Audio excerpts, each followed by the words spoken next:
అండి. ఎలా ఉన్నారు? అందరూ బాగున్నారా? నేను చాలా బాగున్నాను. మీరందరూ కూడా చాలా బాగున్నారని అనుకుంటున్నాను. One day in my life మాట చాలా బిజీగా రన్ అయిపోతుంది. నాకు డేస్ అయితే అసల నేనేనా అందరూ ఇంత బిజీగా ఉంటారా అన్నంత ఆశ్చర్యం వేస్తుందన్నమాట. చాలా బిజీగా ఉంది నా డే అయితే. అలానే గడుస్తుంది. మా హస్బెండ్ అయితే ఊరెళ్ళారు. సో, ఇంకా పిల్లల్ అంటే యాక్చువల్‌గా ఎప్పుడూ ఐషిని నేనే డ్రాప్ చేస్తాను, పిక్ చేస్తాను. అక్కిని కూడా నేనే డ్రాపింగు, పికప్పు. బట్ ఇప్పుడు వాడు వేరే స్కూల్‌కి వెళ్ళడం వల్ల ఈయనే డ్రాపింగు, పికప్. నాకు వర్క్ ఏం పడలేదు. బట్ ఇప్పుడు తను అవుట్ స్టేషన్ వెళ్ళారు కాబట్టి నాకొచ్చేసింది ఆ డ్యూటీ.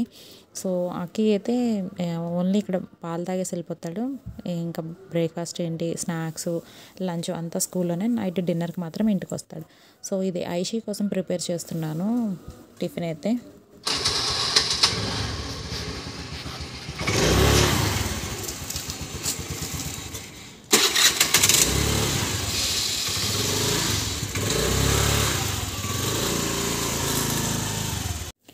ఇప్పుడు నేను అఖీని తీసుకుని మాదాపూర్ వెళ్ళాలన్నమాట. సో, నేను 32 కిలోమీటర్స్ అప్ అండ్ డౌన్ చేయాలి. ముసాపేట వై జంక్షన్ దాటామో సిగ్నల్ అంటే చాలు 10 మినిట్స్‌లో విజిలేసుకుంటూ వెళ్ళిపోవచ్చు. నాకు జులై మూవీలో డైలాగ్ గుర్తొస్తుంది. హైవే మీద ఏగలేసుకుంటూ వెళ్ళిపోతాడు అంటాడు కదా! అలానా ఆ ముసాపేట వై జంక్షన్ దాటితే చాలు నిజంగా హారన్ వేసుకుంటూ వెళ్ళిపోవచ్చు. అసలు రోడ్ అయితే బాగుంటుంది, బాధ ఉండదు. కొంచెం గల్లీ రోడ్ల దగ్గర మాత్రం స్కూల్ దగ్గర కొంచెం ఇబ్బంది ఉంటుంది అంతే. యాక్చువల్‌గా ఈ డ్యూటీ అంతా మా హస్బెండ్‌దే. బట్ ఆయన ఒక 15 డేస్ ఊరు వెళ్ళడం గురించి పొద్దున్న ర్యాపిడో, క్యాబ్ ఇవన్నీ బోల్డ్ అవుతాయి. సర్లే మనకి డ్రైవింగ్ వచ్చు కదా, ఎందుకు ర్యాపిడో బుక్ చేసి అది క్యాన్సిల్ అయ్యి మళ్ళీ ఇది పిల్లోడికి లేట్ అవుతుంది అన్నట్టు. ఇంకా సరే అని అక్కిని అయితే నేనే డ్రాప్ చేస్తున్నాను అండ్ పిక్ కూడా చేసుకుంటున్నాను, పికప్ కూడాను. సో, నేను ఈ డ్రాపింగ్, పికప్ వచ్చేసి నాకు మార్నింగ్ నేను 7:15 కల్లా స్టార్ట్ అయితే 8:15 కల్లా ఇంటికి వచ్చేస్తాను. మళ్ళీ ఐషికి 8:30కే స్కూల్ అనమాట. సో, దాన్ని రెడీ చేసుకుని మళ్ళీ తీసుకువెళ్ళాలి. ఫస్ట్ 2 డేస్ అయితే మాత్రం నేను వచ్చి రెడీ చేసి తీసుకెళ్ళేప్పుడు కొంచెం స్కూల్కి లేట్ అయిపోయేది, 8:45 అయిపోయేది. ఈ మధ్య మాత్రం కొంచెం దానికి కూడా చెప్తుంటే అదే రెడీ అవుతుంది, అన్నీ పెట్టేసి వెళ్తుంటే రెడీ అయిపోతుంది అన్నమాట. So, bye.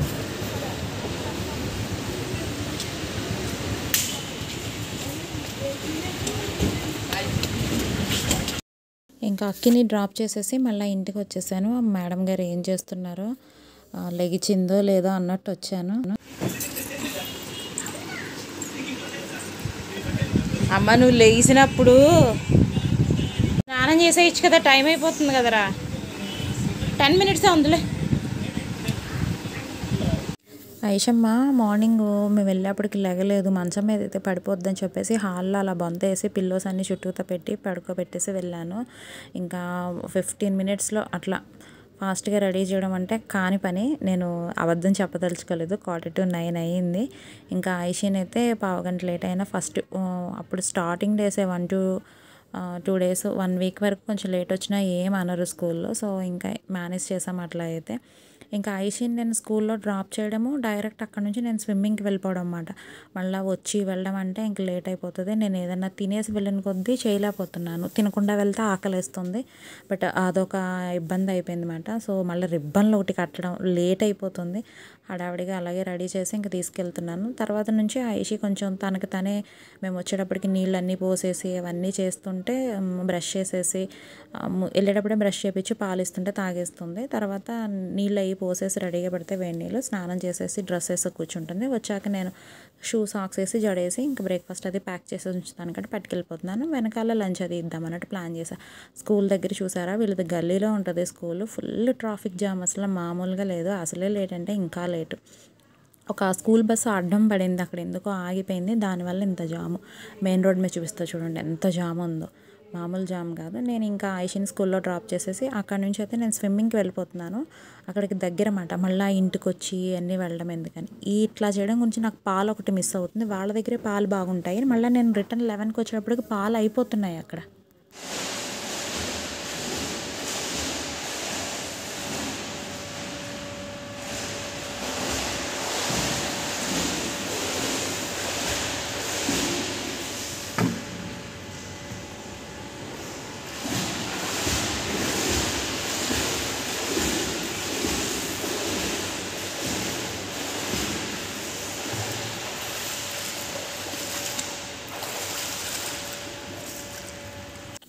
ఇది డాల్ఫిన్ స్టైల్ అంటారు. కొంపతీసి ఇది నేను చేశాను అనుకున్నారు. నాకంత సినిమా లేదు. ఇది వేరే ఆవిడ మాట. యాక్చువల్‌గా ఆవిడది మెంబర్‌షిప్. ఆవిడొచ్చి ప్రాక్టీస్ చేసుకుంటారు. మార్నింగ్ టైము ఏంటంటే కోచ్ 9:30 వరకే ఉంటాడు. నాకు ఐషమ్మని స్కూల్‌లో డ్రాప్ చేసి నేను షవర్ చేసి నేను దిగే లోపల 9:15 అయిపోతుంది. 15 మినిట్స్‌లో కోచ్ వెళ్ళిపోతున్నాడు. నాకు అసలు వర్కౌట్ అవుతుల్ల టైము. ఏదన్నా పోనీ ఇంత ఇబ్బంది అవుతుంది కదా! కాస్త తినేసి వెళ్దాము అంటేనేమో తినేసాక చేయలేకపోతున్నాను. ఆ టైమింగ్స్ సెట్ అవ్వట్లే. ఎప్పుడో పొద్దున్న లెగిచి అఖిన్ మాదాపూర్ తీసుకెళ్ళి వచ్చి ఇదంతా హడావిడిలో అంతసేపు తినకుండా ఉంటే అదో బాధ, తింటే అదో బాధ. కోచ్ ఉంటలేదు. కోచ్ లేకుండానే నేను ఇంకా అట్లానే 2 డేసే కోచ్ ఉన్నాడు. తర్వాత ఒక 3 డేస్ వెళ్ళినట్టున్నాను అంతే. ఇంకా నాకు నేను కోచ్ చెప్పాను కదా లాస్ట్ వీడియోలో నీళ్ళలో ఎత్తి పడేస్తానంటే వెళ్ళడమే మానేశాను అని చెప్పేసి. తర్వాత ఇంకా నాకు నేను అలాగా కికింగ్ ప్యాడ్తో పిల్లలకి చేసినప్పుడు చూశాను కదా, సో అట్లానే చేస్తున్నాను. ఇది కూడా మోటివేషన్ ఇచ్చింది నిజంగా పిల్లలే. వాళ్ళు ఎంత మోటివేషన్ ఇచ్చారు నాకు, ఎంత నన్ను ఇది చేశారన్నది నేను ఈ వీడియోలో ఇంక్లూడ్ చేశాను, చూపిస్తాను అదంతాను. అసలు వాళ్ళు అనబట్టే ఈ మాత్రం అన్నా చేశాను అనిపించింది. అసలు వాటర్ అంటే విపరీతమైన భయం నాకు. వాటర్లో తలకాయ పెట్టి నన్ను పడుకోమంటే నా వల్ల అవ్వట్లా. ఆఖరికి కికింగ్ ప్యాడ్తో అయితే మొత్తానికి చేశాను. అదే హనుమంతుడి బలం ఏంటి అన్నది ఎవరైనా చెప్తే కానీ హనుమంతుడికి తెలీదు అన్నట్టు. ఆ రోజు నాతో పాటు వచ్చిన చాలామంది ఉన్నారు కదా, వాళ్ళు చూసి తను ఎందుకు రావట్లేదు అంటే నా ఫ్రెండ్ లలిత చెప్పిందంటే ఇలా మాదాపూర్ వెళ్ళి రావడము, తను ఎక్కువ స్ట్రెస్ అయిపోతుంది అంటే, అసలు మాదాపూర్ వెళ్ళి వస్తుంది అంటే అసలు అంత డేరింగ్ లేడీకి వాటర్ అంటే భయం ఏంటి అని వాళ్ళు అన్నారంట. అవునా, అంత డేరా నేను అనుకున్నాను. అంటే నాకు చిన్నప్పటి నుంచి డ్రైవింగ్ వచ్చు కాబట్టి నాకు అది వింత కాదు. ఇది నాకు రాదు కాబట్టి నాకు వింత అంతే. వాళ్ళు ఏంటంటే వాటర్ అంటే భయపడిపోవడం ఏంటి, అసలు మాదాపూర్ ట్రాఫిక్లో వెళ్ళి రావడం అంటే చాలా గ్రేట్ కదా అని వాళ్ళు అనుకుంటున్నారు. అవునా, నా గురించి ఇంత గొప్పగా అనుకుంటున్నారా, అయితే ఏదైనా చెయ్యాలి అని అనుకున్నాను. అలా అనుకుంటామే, నెక్స్ట్ డేకి మళ్ళీ భయం వేస్తుంది, మామూలుగా కాదు.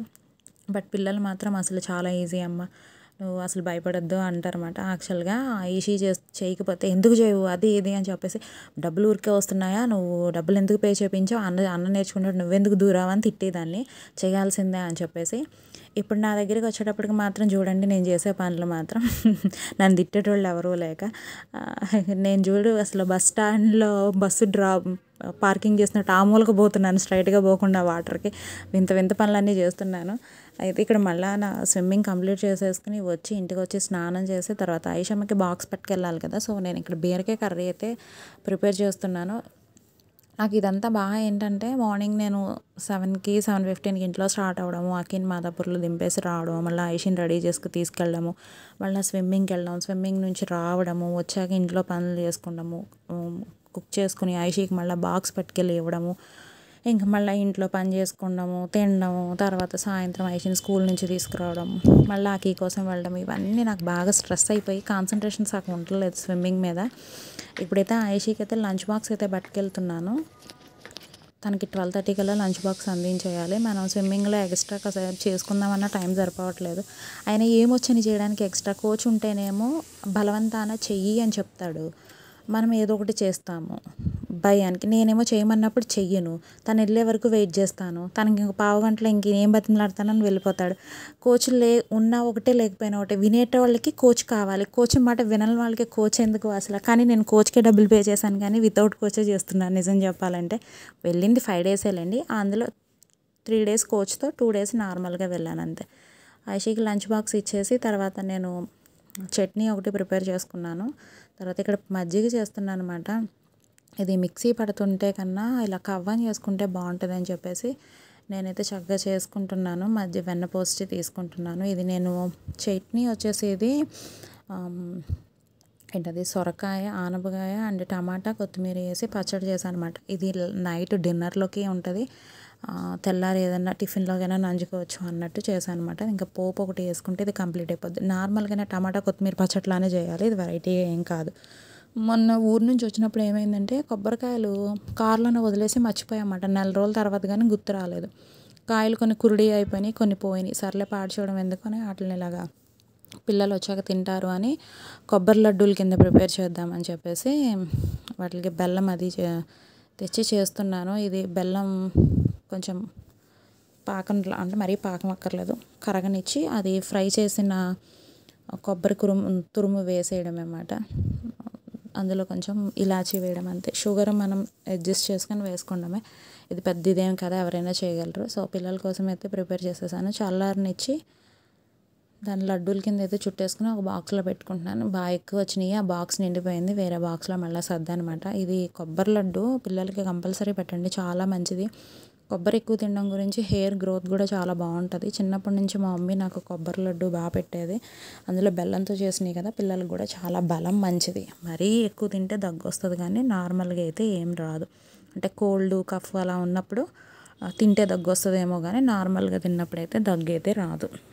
పిల్లలకి ఇలా స్నాక్స్ అది కూడా ప్రిపేర్ చేసేసుకున్నాను. ఇంకా ఏంటంటే ఈ 15 డేస్ తనం అంటే మరీ 15 డేస్ ఏం పడదు, 1 వీక్ కంటిన్యూస్గా నాకు ఈ డ్యూటీ పడుతుంది. మళ్ళీ తర్వాత ఫ్రీ అవుతాను, మళ్ళీ అట్లా పడుతుంది అన్నమాట. ఇక నేను పిల్లలు స్కూల్ నుంచి వచ్చే లోపల స్నాక్స్ అన్నీ రెడీ చేసి పెట్టి మళ్ళీ వెళ్ళాలి కదా. సో కొంచెం సమ్మర్లో ఏం చేశానంటే నేను ఫలూడా తీసుకొచ్చాను. బట్ వీళ్ళు స్విమ్మింగ్కి వెళ్తున్నారు, వీళ్ళకి మళ్ళీ చల్లదనం పడితే కోల్డ్ వస్తుందని చెప్పేసి చేయకుండా దాచిపెట్టేసాను అనమాట. సరే ఇంక అలానే అయిపోతుందని చెప్పేసి ఈరోజు ఫలూడా అయితే చేస్తున్నాను. యాక్చువల్గా నేను వచ్చేసి గేదె పాలు తీసుకొస్తున్నాను. అయితే చెప్పాను కదా ఈ స్విమ్మింగ్ గురించి, ఆ పాలు అతను కూడా వెళ్ళిపోతున్నాడు, ఉండలేదు, వాళ్ళకి పాలు అయిపోతున్నాయి. బాగుంటాయి, చాలా బాగుంటాయి వాళ్ళ దగ్గర పాలు, అసలు ప్యూర్గా ఆర్గానిక్ అన్నమాట. సో ఆ పాలు అయిపోతున్నాయి, మళ్ళీ ఈవినింగ్ వాళ్ళు 6 వరకు రారు, నేను 6కేమో ఇటు మాదాపూర్ వెళ్ళిపోతున్నాను. నాకు అసలు పాలు దొరకట్లేదు, ఇబ్బంది అవుతుంది. అయితే ఇప్పుడు మాత్రం నేను ఈ ఫలూడాకి మాత్రం ప్యాకెట్ పాలే తీసుకున్నాను. ఒక 1/2 లీటర్ పాలు కేపీఎన్ ఫ్రెష్లో తీసుకొచ్చి పిల్లల కోసం అయితే ఫలూడా ప్రిపేర్ చేస్తున్నాను. ఇది ప్రిపేర్ చేసేసి దీన్ని కొంచెం చల్లారనిచ్చి ఫ్రిడ్జ్లో పెట్టేస్తే అది కూల్ అయి ఉంటుంది, స్కూల్ నుంచి వచ్చాక తింటారు కదా అన్నట్టు మాట. ప్యాకెట్ మీదే మొత్తం ఇన్స్ట్రక్షన్స్ అన్నీ ఉంటాయి, ఇది ఎవరికైనా తెలుసు, ఇదేమీ కొత్త ఏమీ కాదు. ఇలా అలా అని ఏమక్కర్లేదు. కొంచెం పాలులో కొంచెం పాల ప్యాకెట్ ఒక గిన్నెలో పోసేసి కొంచెం వాటర్ కూడా వేసి ప్యాకెట్ గుంజేసి పోసేసి పాలు మరగనిచ్చి పౌడర్ వేసేసుకుంటాం అన్నమాట. అది ఉడికిపోతుంది, ఇది కొంచెం దగ్గరికి అవుతుంది, మనకు తెలుస్తుంది. ఆఫ్ చేసేసి చల్లారనిచ్చి చక్కగా ఫ్రిడ్జ్లో పెట్టేసుకుని వేడివేడిగా సర్వ్ చేసి ఇలాగైనా తినేయచ్చు. లేదంటే దాన్ని ఇంకొంచెం వేరేగా ఐస్ క్రీమ్ అవన్నీ వేసుకుని అందులో రకరకాలు తినొచ్చు. బట్ మా పిల్లలకి అయితే మాత్రం దీన్ని చల్లబెట్టింది ఇలా ఇస్తేనే చక్కగా తింటారు. అలా కాకుండా మళ్ళీ మనం ఏంటది ఐస్ క్రీమ్ చేసుకునేవి ఉంటాయి కదా, అందులో వేసి ఆ మౌల్లో వేసి పెట్టిన ఐస్ లాగా అవుతుంది కదా, దాన్ని కూడా అలా చీక్కుంటా కూడా తింటారు, 2 రకాలుగా తింటారు. బట్ ఇప్పుడైతే మాత్రం నేను అన్నీ చేయాలని ఏమనుకుంటలేదు, జస్ట్ దీన్ని ప్రిపేర్ చేసేసి చల్లబెట్టేసి తర్వాత ఫ్రిడ్జ్లో పెట్టి ఇద్దాము అన్నట్టే అనుకున్నాను అనమాట. ఇది బాగా అక్కికి అయితే చాలా ఇష్టం, ఐషి కన్నా కూడాను. ఈ మధ్య వాళ్ళ అన్న ఏంటో తినేస్తున్నాడు, ఇది నేను తినలేకపోతున్నానని చెప్పి. వాడికి ఏది ఇష్టమో అన్నీ అదే నేర్చుకుంటుందన్నమాట. వాడికి ఎట్లాంటి ఆమ్లెట్ వేస్తానో అట్లాంటి ఆమ్లెటే కావాలి, వాడి తినే అన్నీ ఇది తినాలనుకుంటుంది.